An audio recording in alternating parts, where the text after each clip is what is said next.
welcome. I'm Victoria Rosa Sturley from Rock Up Webinars. And if you've been following me, you know this is the series of interviews where we're interviewing entrepreneurs who are just making great differences to their business through webinars. And today with us, we have Sigun Gudjonsdottir. Hi, Sigun. Hi.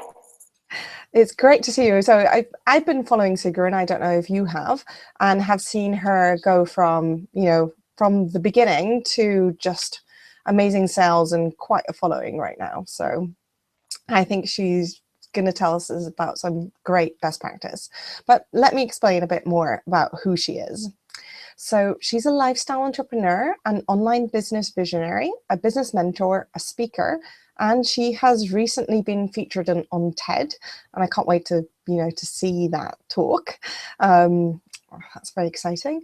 And she is the CEO and founder of Sigun, a company by the same name as her, and she focuses on helping ambitious entrepreneurs to turn their passions into profits. And she has a perfect background for that because she comes from personal development, architecture, software engineering, and business. She actually studied at the London Business School, I believe, so quite close to where I am now. And she has 10 years experience as a CEO, and during that time she consulted with a great deal of startups before becoming an entrepreneur herself. And just in the past year, she's trained thousands of entrepreneurs with live online trainings and mentored hundreds of other passionate entrepreneurs to take their business to their next level. So great to have you here, Sigun. I'm happy to be here, Victoria, and thank you for inviting me. So can you tell us a bit more about your business and what it is you do? Yeah, so I would say business mentor is the word that I've chosen, even business mentor for big thinkers. It's kind of like something I'm playing with. I mentor people who have, many of them, even done some online courses and kind of like are almost figuring out how to make it all work, but they are somehow stuck in kind of converting and scaling their business. So I take them to the next level. Some are at the beginning, so I'm helping them get the first clients, but more and more are coming to me and they are in the first or second year of the business. So they have some clients and now they want to scale it up. They're building a team or building a program and launching it. And that's exactly what I kind of did in the past. I would turn around companies. That's what I did over 10 years ago. Like, you have already some base, but something is not quite working. So you need to change something. And I'm very good at spotting the problems and fixing them. Mm-hmm. Okay. So you were doing that privately before and now you're doing it in your own company, just helping people get to the next level and turning them. Yeah, I was doing it basically as a CEO before, but now I help others do it. And yeah, it's great to be able to help many more than actually just helping one company. Mm-hmm. Yeah. Helping a whole bunch of people. Yeah. Great. So how did you get started in the webinar space? Oh, well, that's a bit interesting. So initially, when I started my business, I thought I could help people doing a business plan. Because that's what I kind of, from my CEO background, that what you do with startups when they start. You need a proper business plan before you go out and get financed or start to hire a team. And I thought, oh, I can do that for solopreneurs. They probably need a business plan, maybe a simplified one, but they still need a business plan. And I started to put my feelers out there and nobody was interested in a business plan. And I was like, okay, how do I reach out to these people and help them with their business? So I tried numerous things. I did like a Facebook video series. Once I had figured out Facebook myself, I put it out there. It was a great opt-in. I got like 70 signups within a week. But then I was like, I'm not going to be a Facebook expert. So I didn't actually have a program or anything to offer after the opt-in. Then I did a Passionathon course, how to find your passion and the right business idea. That's still a successful course for me. I still have it. I run it from time to time. I'm going to run it soon again. But it was still like, hey, that's just the start. or when people are really, really stuck. But honestly, I want to reach out to the people who already are in business. So it's like, what do they need? And I was just watching, and I was seeing people with all these technical issues, like, oh, how do I do a Facebook ad? How do I, use Canva? What is Evernote? How can I be more productive? How do you plan your day? How do I build a membership site? And I had been doing all of this stuff. So I thought, the best way to communicate that is over webinar.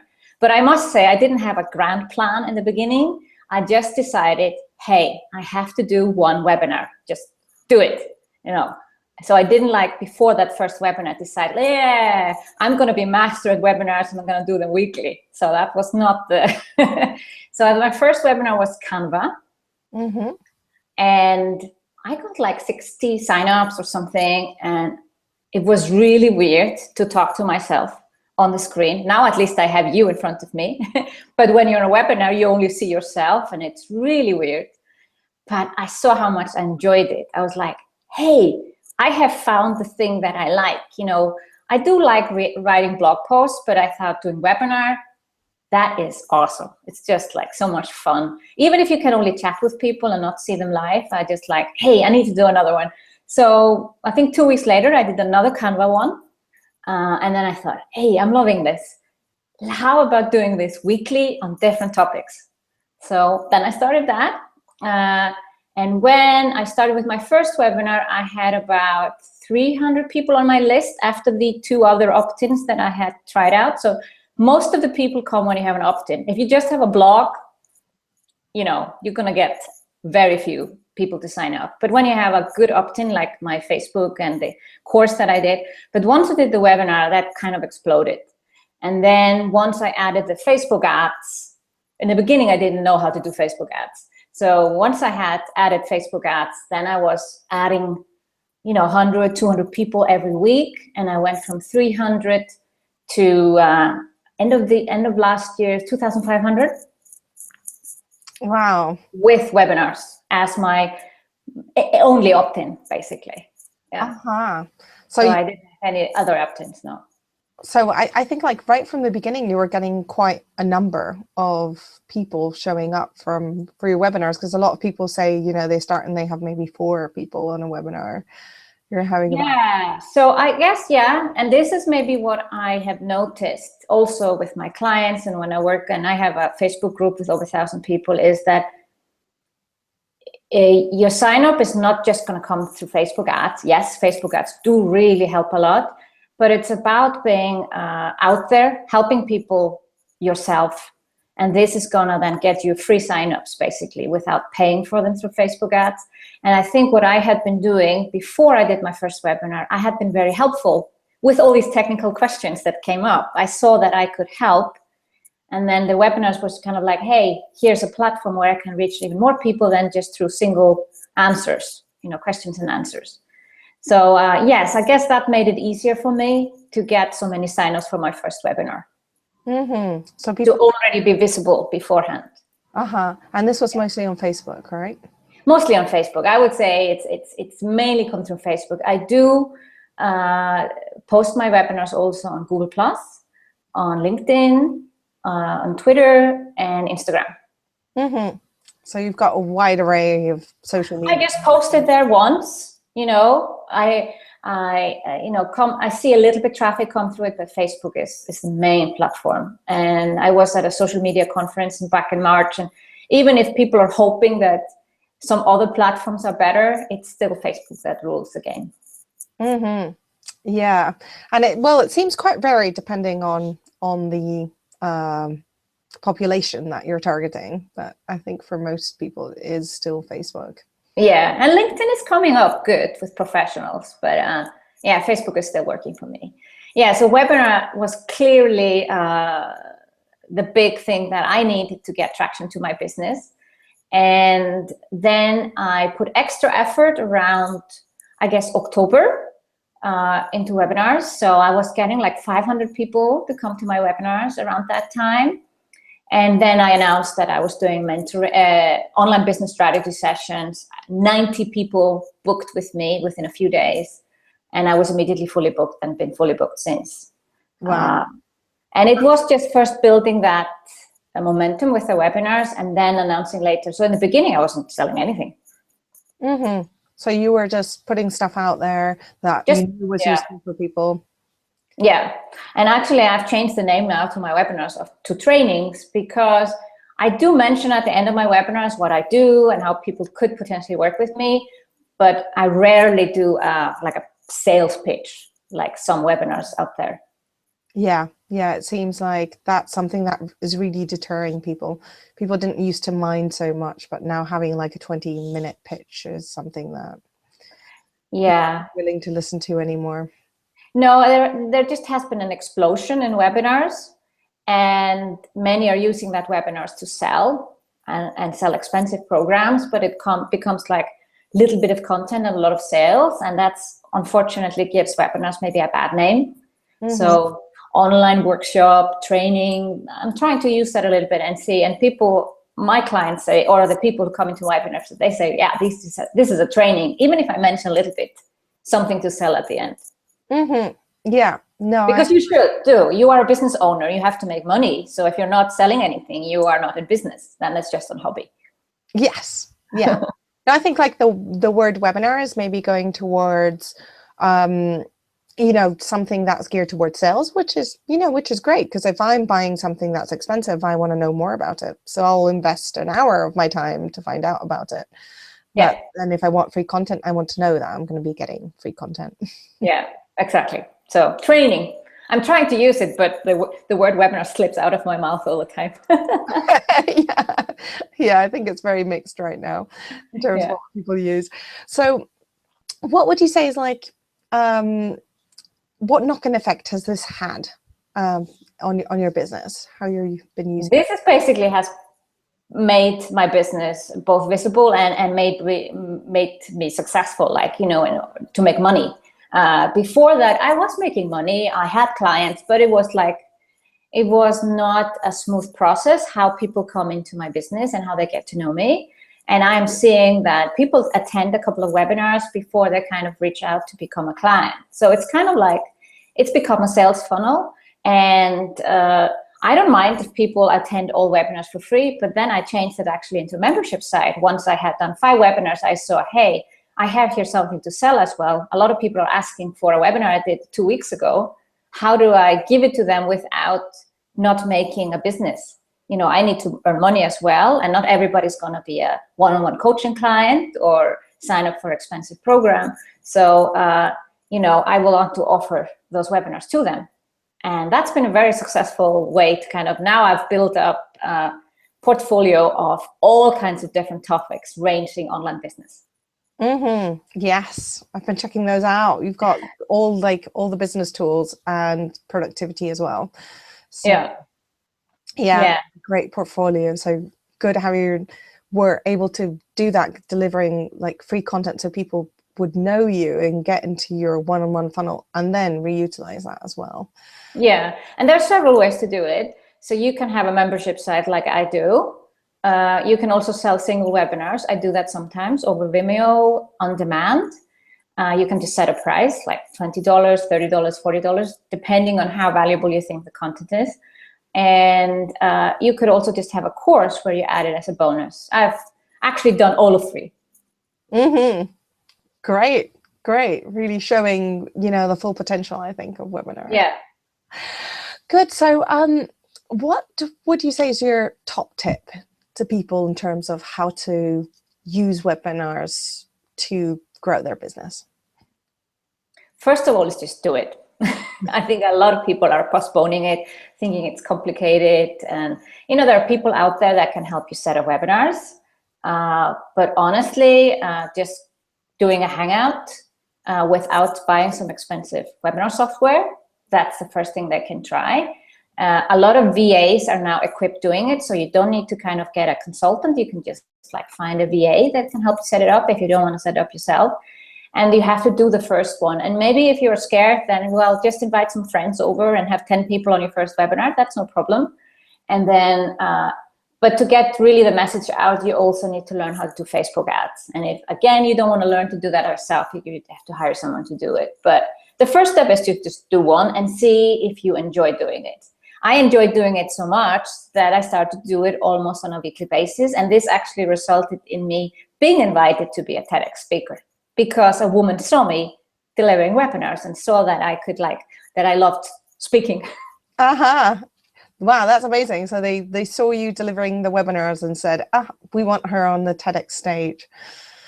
Yeah. Wow. Yeah. So the first thing is to do a webinar and see if you enjoy it. You have to enjoy it. Otherwise, there are other means. You can do a video course and you can do all kinds of other opt-ins. But as an opt-in, you need to enjoy it. You don't have to do it weekly like I do. One of my business friends, she does twice a month on different topics. And then I also see at some point you have to maybe figure out what's your niche. Doing so many different topics like I do is maybe not always the best option for everybody, because you get maybe different audiences. And if you get different audiences, then it's more difficult to sell them something afterwards. Like, you have one program and it will not fit. So at some point, people will maybe have 2 or 3 topics that work the best for their audience. And I have a couple of topics that I repeat. And I know that's kind of attracting my ideal client. But I'm still doing various other stuff because it's just good for me, for my portfolio in my membership site. Mm-hmm. Okay. Yeah. So it's like content creation and not just opt-in. So sometimes I'm not even advertising the webinar. I'm doing the webinar to create content. Mm-hmm. And then I have them actually transcribed afterwards. And then now I have a person who write a blog post out of the transcription. Aha. So you're like using them to create the content, you deliver the webinar, and then you leverage it again in like written format and on the blog. Yeah. So, and there are topics where I know it's more difficult to get like new subscribers. So I don't advertise much, or even don't advertise at all, but I still get like 100, 200 people on my webinar because I have so many subscribers. Because I always advertise it to my list. And then I advertise more if I know it's a topic that interests a bigger audience. Yeah. So it's picking your, having like a theme. So if people are doing webinars as an opt-in, I think they should stick to fewer topics and not try to do, be everything for everybody. It's the same as being, finding your ideal client, which is the topic of my webinar today. But it's about not trying to please everyone. Try to figure out what your audience would like to hear and see, and then sticking to a few topics. Mm-hmm. So not necessarily cover a wide range of topics, but just find out what your ideal client wants to hear and focus on that, even if you sometimes do something that's a bit more straying from that, but mostly maintain focus. Yeah, maintain focus because then you will get the right people into your funnel. And that's a bit what I do. So I advertise more when I have those topics and advertise less when I have different topics. Mm-hmm. Okay, so tailor your advertisement as well, depending on how relevant your topic is. Yeah. That's great. So any final words of advice for the people who are kind of scared of doing webinars or not quite getting there? So have someone join you, maybe be a guest speaker on a webinar. So I've had several guest speakers, and in most cases, those were people who had never done a webinar before. And I have seen them go off and do their own webinar after they were a guest speaker with my webinars. So you can maybe approach someone that does this. Not everyone has a guest speaker, and I also don't do it too often because you still want to have it, your voice in your webinar. Or team up with someone who's also doing it for the first time, as holding hands, or have a VA that has done it for some business coach. When I train a VA, and maybe that person actually can then help another one do a webinar. So to get over this scary feeling of being all alone and talking to yourself, I think that was the weirdest part for me, to kind of see myself and not knowing, and people seeing me, are they hearing me? Teaming up with someone is a good idea. So yeah, teaming up with someone, that's something I recommend as well, because there's nothing worse than just going, am I speaking into the silence here? Yeah.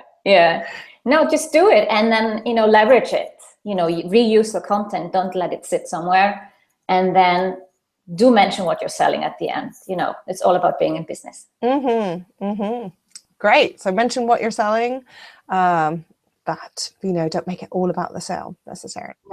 No. Great. And I know that you had something that you wanted to share with the audience as well.